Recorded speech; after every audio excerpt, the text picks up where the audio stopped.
טוב, חברים, עשינו הפסקה מספקת, בבקשה, אני מבקש שקט. אנחנו קודם כל רוצים לענות לנושא של השאלה שנשאלתי פה בהפסקה, מה זה דימי? מה המשמעות של המילה דימי? כמובן שיש לנו בתוכניה שלנו הרצאה שלמה על הנושא של הדימים, ותכף תקבלו אותה. אבל מילה אחת, דימי, בערבית בשורש אינדמה, דם בשדה, בדגש על המין, זה אומר החתם שנספח, כלומר הוא לא ממש בתוך הגזע, אלא נספח לגזע, נספח לכוח העיקרי. והדימים הם הלא מוסלמים, שהאסלאם הוא טולרנטי כלפיהם עד גבול מסוים. בתקופות מסוימות הדימים נחשבו לנחותים לחלוטין, ובתקופות מסוימות הממשל התעלם מהנושא של הדימה וחי איתם בשלום וברצון. לפעמים הדימים היו צריכים אפילו ללכת עם כובעים משונים וסמלים עליהם, שכולם ידעו שזה דימי ולא מוסלמי.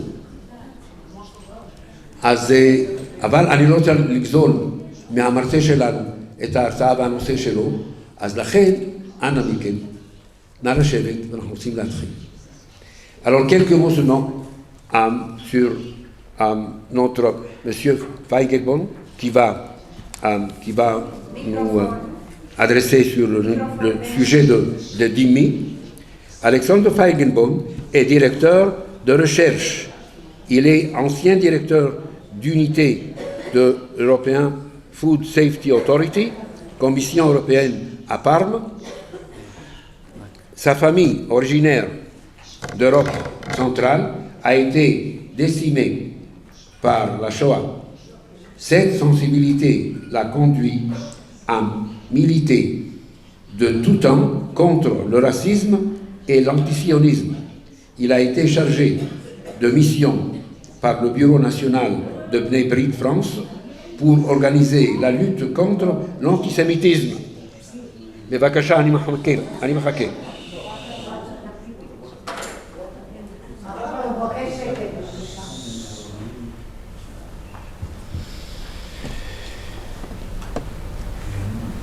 Entre autres, il a initié et organisé la grande manifestation du 7 avril 2002 à Paris, avec 250 000 personnes marchant contre l'antisémitisme et avec Israël contre le terrorisme et pour la paix.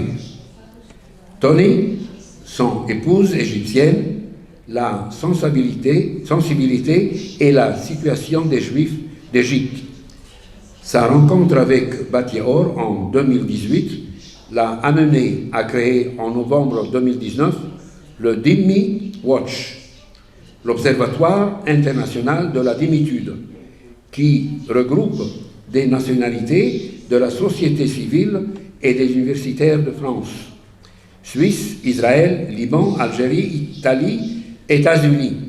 L'objectif est d'associer les personnes de toute confession ou sans confession pour lutter contre la dhimmitude, y compris dans ses formes actuelles.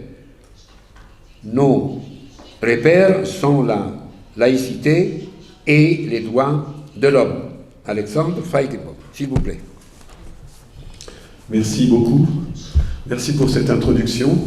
Et je vais me servir d'un PowerPoint. Je vais essayer d'utiliser le micro et le PowerPoint en même temps. Voilà, ça marche, ça a l'air de marcher.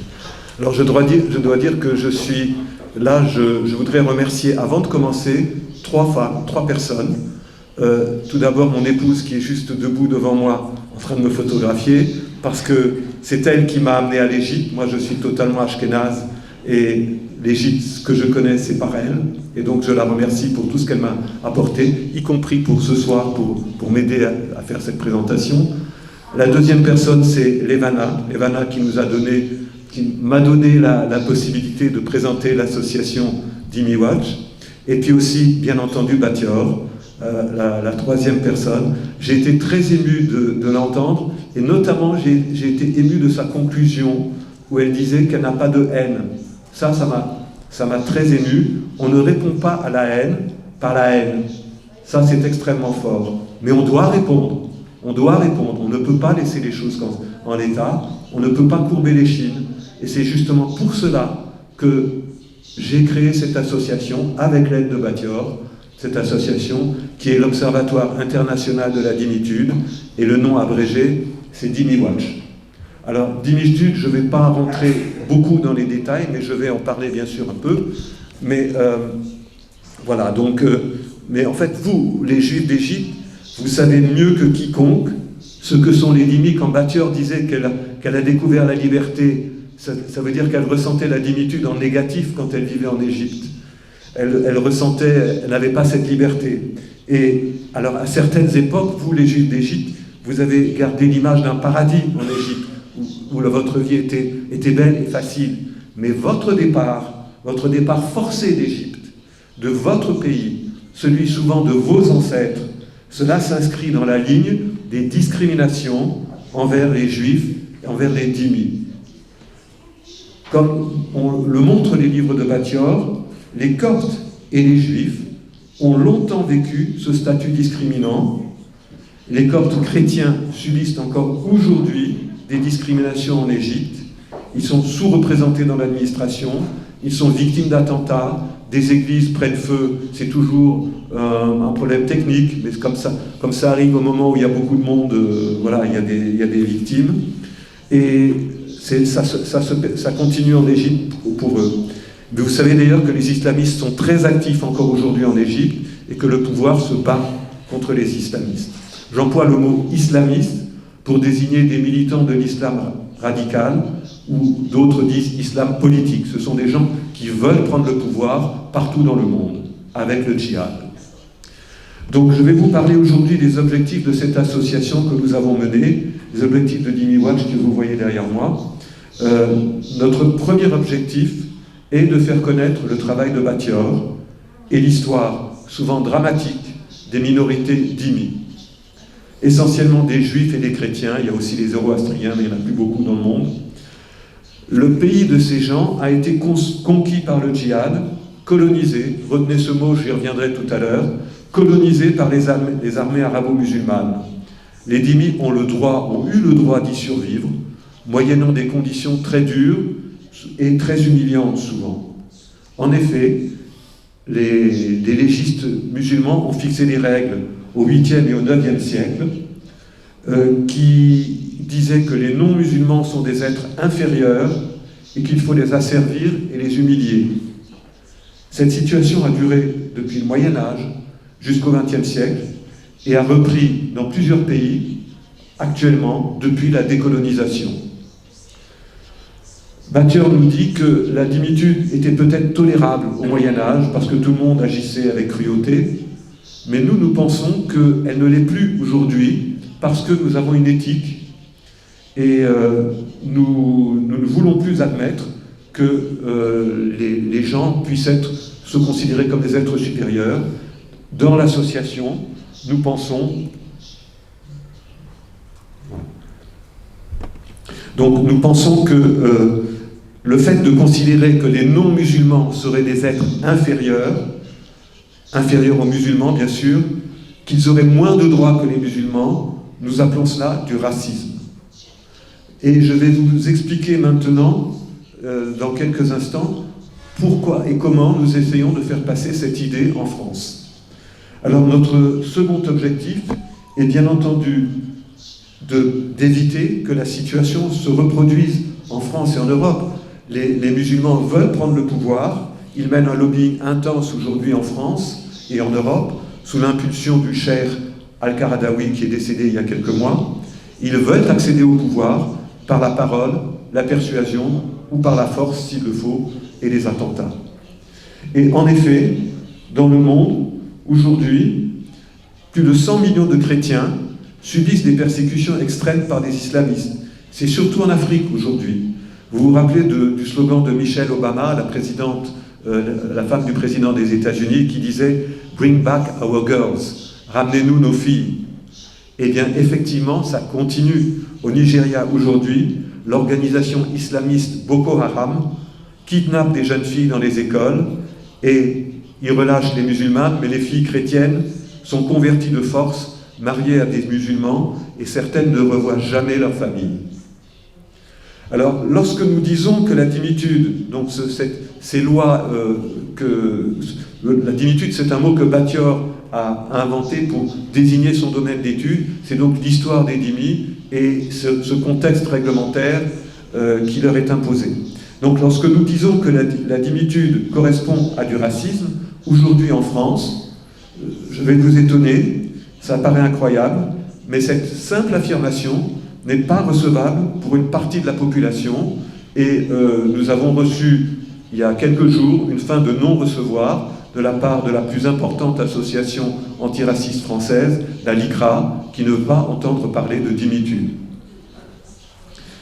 Donc il y a en fait deux formes d'antiracisme qui existent en France, et c'est ce que je vais vous expliquer maintenant. Alors, je les appelle, ces deux formes, je leur donne des noms un peu à moi.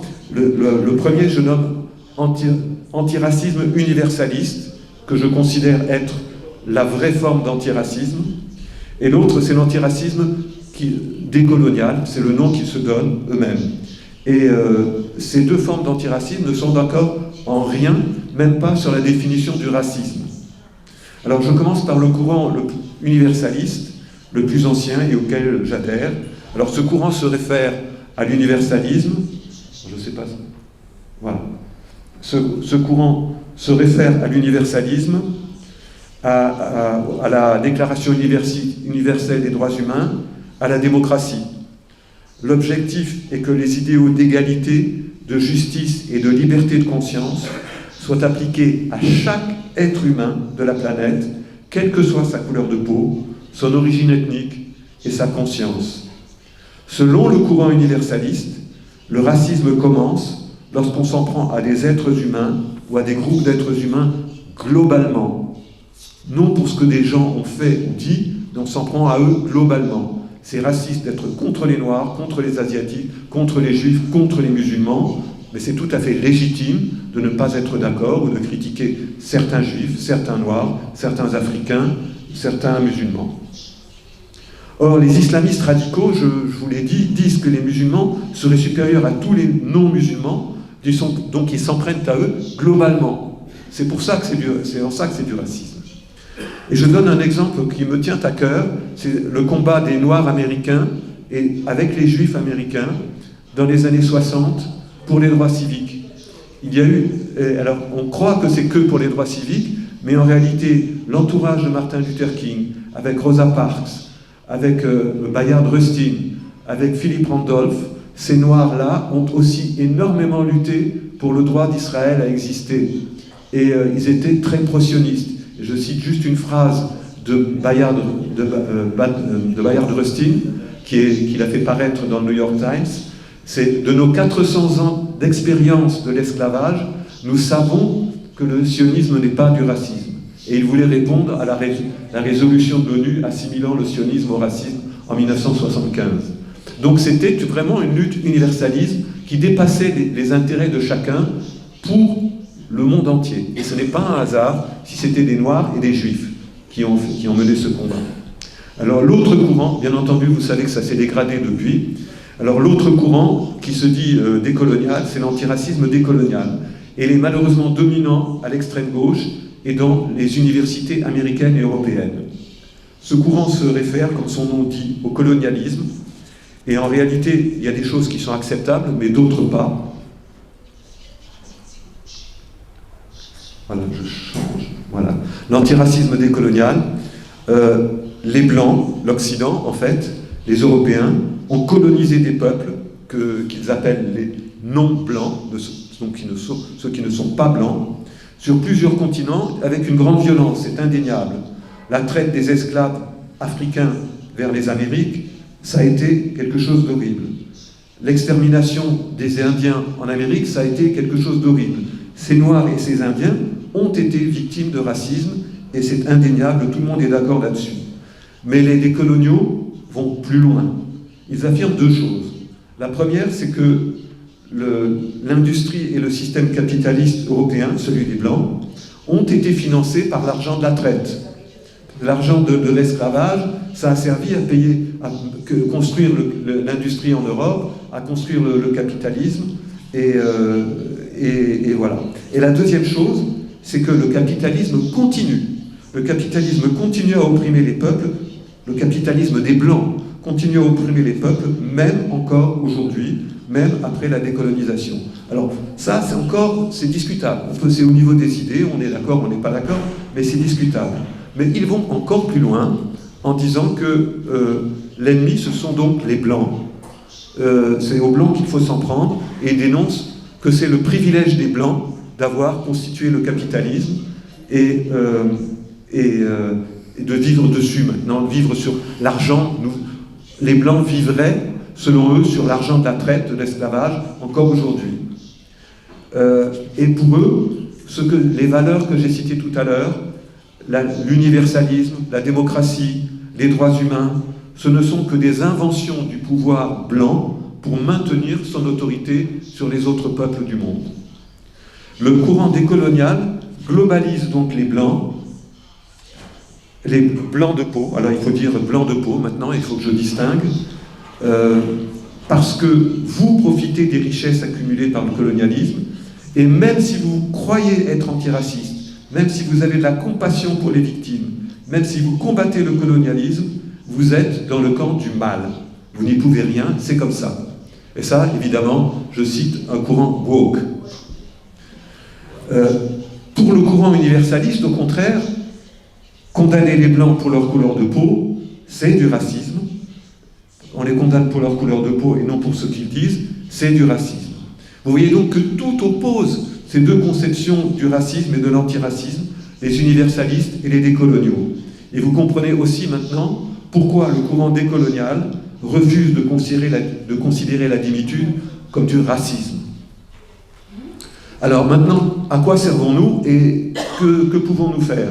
En fait, notre rôle dans notre association, c'est de montrer qu'il y a des trous dans la raquette des décoloniaux et des choses qui ne vont pas, de montrer les contradictions et de les démontrer. Et j'avoue que pour le moment, nous ne sommes pas nombreux à le faire et à dénoncer ces anomalies. Alors dans les grandes anomalies, en classant les gens entre oppresseurs et victimes, voilà, les gens entre oppresseurs et victimes, il y a des choses qui ne vont pas. Alors ça concerne, les exemples sont les femmes, les juifs, les arabes, les noirs, les colonialistes et les capitalistes. Ça fait quand même beaucoup de monde, mais pour le moment, personne ne s'en soucie. Je vais dire quelques mots des premiers groupes, les femmes, les juifs, les arabes et les noirs. Alors, les femmes.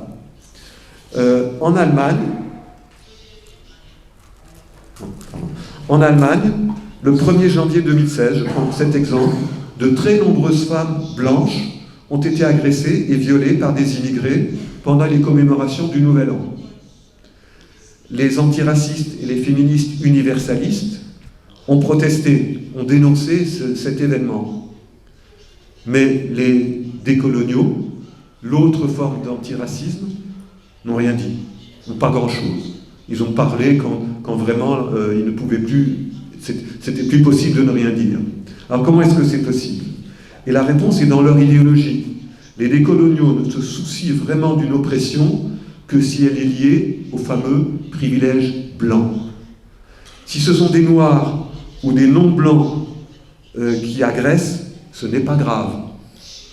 Pour les féministes décoloniales, accuser des immigrés non-blancs, alors là, oui, ça c'est du racisme. Vous voyez donc que c'est une inversion complète du discours, peut-être en partant avec des bonnes intentions au départ, mais ils sont en fait enfermés dans une idéologie et nous essayons de montrer tous les mensonges qui sont à la base de cette idéologie. Alors, un autre de ces mensonges concerne les Arabes. Les Arabes sont blancs. Vous voyez les gens qui font le service ici dans l'hôtel, ils sont blancs. Et si on regarde l'histoire, les Arabo-musulmans ont construit des empires. Ils ont colonisé de nombreux peuples par le djihad. Ils ont pratiqué aussi une traite d'esclaves africains particulièrement horrible. Donc, logiquement, ils devraient être dans le camp des oppresseurs, dans le camp des Blancs. Eh bien non, eux, ils ont une exonération. Ils sont exonérés de blanchité, comme on dit, parce que les décoloniaux ne raisonnent pas de cette façon. Les Arabes les mettent dans le groupe des victimes. Pourquoi? Parce que les Arabes ont été colonisés plus récemment par les Européens, et aussi l'impérialisme américain, et par conséquent, ça suffit pour qu'ils soient classés dans le groupe des victimes. Et fin de la discussion, il n'y a pas d'argument possible, bien sûr, nous proposons d'argumenter sur ce genre de problème. Troisième groupe où ça ne va pas, les Juifs. Les Juifs sont aussi en majorité blancs. Il y a des Juifs noirs, mais la grande majorité des Juifs sont blancs, et ils ont tous, blancs ou noirs, été victimes de discrimination, y compris par les arabo-musulmans, et pendant de nombreux siècles, pas seulement pendant les 2 derniers siècles. Ils n'ont jamais colonisé d'autres peuples, ils sont donc en principe des victimes. Et effectivement, les antiracistes universalistes dont je suis placent le juif, enfin c'est le bon sens de considérer les juifs comme des victimes. Mais les décoloniaux, non, ne raisonnent pas comme ça, et les classent dans le clan des blancs, les méchants blancs, voilà. Alors, je cite un peu quelques arguments de ce raisonnement. Je me réfère un peu à James Baldwin, qui a pris le contre-pied. J'ai cité tout à l'heure Bayard Rustin, qui avait déclaré de nos 400 ans d'expérience de l'esclavage, nous savons que le sionisme n'est pas du racisme. Bien, il avait un ami, l'écrivain James Baldwin, et James Baldwin avait une position différente vis-à-vis des Juifs. Je cite, les Noirs de Harlem n'aimaient pas les Juifs, qui tenaient les boutiques, relevaient les loyers. Ils étaient les petits créanciers, souvent pauvres, de ces pauvres. Mais les Juifs avaient le tort d'être blancs. Donc, alors ça n'est pas suffisant. Nous avons des théoriciens, des idéologues plutôt que, comme le philosophe pro-américain qui a une chaire à l'université de Berkeley, Ramon Grossfogel, qui lui dit que les Juifs sont des colonialistes simplement parce qu'ils sont d'origine européenne. Donc tout ce qui est européen, c'est blanc, c'est méchant, et donc voilà, il parle même d'euro-israéliens, les Israéliens européens, enfin. Et puis ensuite, il faut dire qu'il y a une propagande effrénée de Nation of Islam, par exemple, aux États-Unis. En 1990, Nation of Islam a fait courir le bruit que tous les esclavagistes étaient juifs, ce qui est évidemment faux. Il y a peut-être eu des juifs, j'en sais rien, mais c'était l'infime minorité. Et l'auteur de ce mensonge, Robert Brock, celui qui a inventé ce mensonge, était sans doute le seul afro-américain à avoir été reçu par le Ku Klux Klan, qui appréciait la virulence de son anti-judaïsme. Enfin, le dernier groupe que je veux citer, où ça ne va pas par rapport à la classification des antiracistes décoloniaux, ce sont les Noirs. Ils ont été victimes de la traite européenne vers l'Amérique, et leurs descendants sont des victimes aussi, parce qu'ils assument ce passé de l'esclavage de leurs ancêtres, parfois de leurs ancêtres assez proches. Mais il y a eu aussi 12 à 17 millions d'Africains qui ont été réduits en esclavage par les arabo-musulmans. C'est ce qu'on appelle la traite orientale. Et cela, les antiracistes décoloniaux ne s'en préoccupent pas. Un historien sénégalais, par exemple, Ibrahima Thiour, explique que la traite orientale était beaucoup moins cruelle, beaucoup moins brutale, et surtout qu'elle n'a pas été utilisée, elle n'a pas servi pour le capitalisme des Blancs. Donc, on n'en parle pas. Alors vous voyez qu'on ramène tout, l'idéologie ramène tout au capitalisme. En fait, c'est savoir si oui ou non quelque chose profite au capitalisme ou pas. Et bien entendu, vous avez des tas de gens qui sont négationnistes. J'ai cité ce Grossfogel que j'ai soumis il y a quelques jours à Battior. Enfin, c'est presque du négationnisme. Alors, Levana m'a demandé de parler aussi de l'Égypte, et j'en ai pas beaucoup parlé, mais voilà. Mais plusieurs personnes ont cité ici la contribution des nazis au Caire. Alors, c'est pas une très belle contribution de l'Égypte au débat, mais en fait, il faut la citer. Et nous avons entendu dans notre association récemment un Allemand, Matthias Kunzel, que j'ai été très ému par une de ses phrases. Il a dit, voilà, je suis allemand, je ne suis pas juif, et j'ai toujours voulu comprendre pourquoi mes parents étaient adorateurs de Hitler. Et j'ai compris le 11 septembre 2001. Et depuis, il s'attache à démontrer la contribution nazie au mouvement, notamment Al-Qaïda et chez Ben Laden. Et donc nous avons sur notre site, nous avons une contribution, nous avons une conférence en anglais et en français de Matthias Kunzel. Donc de ces nazis dont Battior a parlé et qui étaient au Caire dans les années 50. Donc quel est le bilan de tout cela aujourd'hui? Alors donc le courant décolonial finalement de l'extrême gauche, il convient très bien aux islamistes. Il leur convient très bien parce qu'il met les juifs dans le camp du mal, il met Israël dans le camp du mal, et il met tous les musulmans dans le camp du bien. Que voulez-vous de plus? Ils n'ont même pas besoin de faire de la propagande, ce sont les militants d'extrême gauche anticapitalistes qui le disent. Et en fait, bien entendu, il y a des gens qui font les ponts entre ces deux idéologies, comme ce Ramon Grossfogel, qui est un pro-islamiste, ami de Tariq Ramadan, voilà. Alors vous voyez que nous avons beaucoup de travail devant nous, et nous devons nouer des alliances, nous dans notre association, et j'ai cité quelques actes d'action qui sont ici. Alors, je voudrais vous remercier de votre attention, et j'espère vous retrouver sur notre site, ou lors de l'une de nos vidéoconférences par Zoom, elles seront en français ou en anglais, et la prochaine conférence sera consacrée, au mois de septembre, au drame qui se joue en ce moment en Arménie.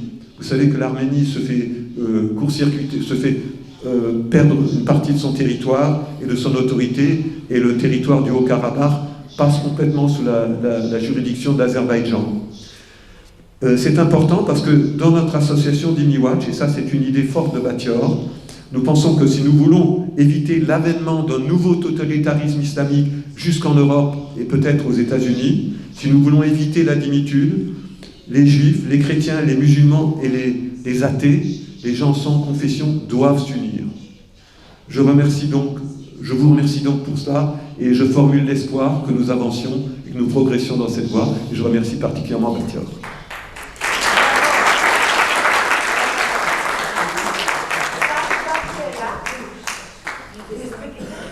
Sheila. About the Armenian, Azerbaijan, and Israel. You talk about Armenia, Azerbaijan, and Israel. Sur là, si je comprends bien. English, it's okay? English, okay. I want to ask you about Armenia, Azerbaijan, and Israel. Yeah, okay. Israel is on the side of Azerbaijan because of interest. But as you say, if we talk about humanity, the Armenian is in a problem, so how can we solve it? Ouais. Vous m'entendez là? La question concerne le fait qu'Israël est plutôt allié à l'Azerbaïdjan et que l'Azerbaïdjan, c'est lui qui est en train de manger l'Arménie. Alors, moi, mes amis arméniens me posent cette question. Nous, dans l'association, je dois dire, nous restons au niveau... Nous ne faisons pas de la géopolitique. Nous pensons qu'il faut représenter des valeurs et les human rights, les droits humains. Et sur le plan des droits humains, nous ne pouvons pas laisser de côté le problème des chrétiens, où qu'ils soient, parce que c'est la même logique qui veut manger Israël et qui veut manger les Arméniens. Mais quand je dis à mes amis arméniens, l'Arménie, le meilleur débouché de l'Arménie, c'est l'Iran. L'Arménie a une porte vers l'Iran, une frontière avec l'Iran, et fait du commerce avec l'Iran. Mais c'est la géopolitique des petits pays. Les petits pays n'ont pas les moyens de décider avec qui ils veulent être amis ou pas. Ils prennent les opportunités qui s'offrent. Israël a trouvé l'Azerbaïdjan, l'Arménie c'est l'Iran, mais c'est comme ça. C'est la géopolitique qui impose ces contraintes. Between humanity and the interest of Israel. What shall you do? זה לא קשור. אני מדבר על דתות. תתחיל להסגת שלהם על הארמנים, על ההורים. Je l'invite à venir à votre conférence en septembre. Ouais. Pour écouter cette nouvelle très intéressante. Ouais. Je pense que c'est un problème, c'est ce que nous posent aussi nos amis arméniens. Mais nous avons des Arméniens avec nous. Enfin, ils sont avec nous, quoi. Et parce qu'ils comprennent. Ils comprennent. Et c'est difficile, mais il faut comprendre, il faut trouver cette unité des victimes si nous voulons avancer. Merci. תודה רבה. j'espère que maintenant, אני מקווה שעכשיו, אחרי ההסבר המקיף והמעמיק של הנושא של הדימי, הנספחים למיניהם, כי בסך הכל האסלאם הוא זה שהמציא את הדימי. לפני כן, הנצרות הייתה שלמה עם עצמה, ולפני הנצרות היהדות הייתה שלמה עם עצמה, והיהדות בעניין הזה אפשר להגיד שהגרים הרגישו טוב בסופו של דבר יחד עם היהודים, כי הם נחשבו לחלק מהעם היהודי, ולכן היה צריך לדאוג לצרכים של הגרים גם כן, ולכן פה, והגר אשר בשעריך, גם עליו אתה צריך לדאוג. היהדות מבחינה הזאת עושה את ההפרדה בין גרים ובין יהודים, אבל דואגת לרווחתו של הגר. זה איננו בנצרות וזה איננו באסלאם, על אחת כמה וכמה. החאקם באמר אללה, שהיה קליף במצרים במאה השביעית והשמינית, אז החאקם באמר אללה היה ממש אנטי יהודי במופגן. אם היטלר יכול היה להעתיק ממישהו, אז הוא העתיק מהחאקם, הקליף המוסלמי, שהלביש את היהודים כובעים משונים, אסר עליהם לרכב על סוסים, כי רק אדון יכול לרכב על סוס. היהודים לא היו יכולים ללכת באותה מדרכה יחד עם מוסלם בא ממול, היהודי ירד לרחוב. היטלר לא המציא את זה, הוא לקח את זה מהתורה של הדימים, מהאסלאם.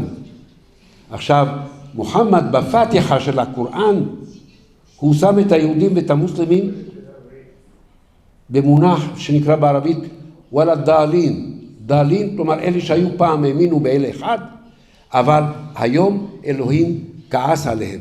כלומר, הם פחות חשובים מאשר המוסלמים עצמם. זה מהפתיחה, סליחה, וכאן אני נאלץ לעבור, ביקשתם הפסקה, יופי, ועכשיו אנחנו מבקשים עוד הסבר, יופי, ועכשיו אנחנו צריכים להתקדם הלאה בתוכנית. ובכן,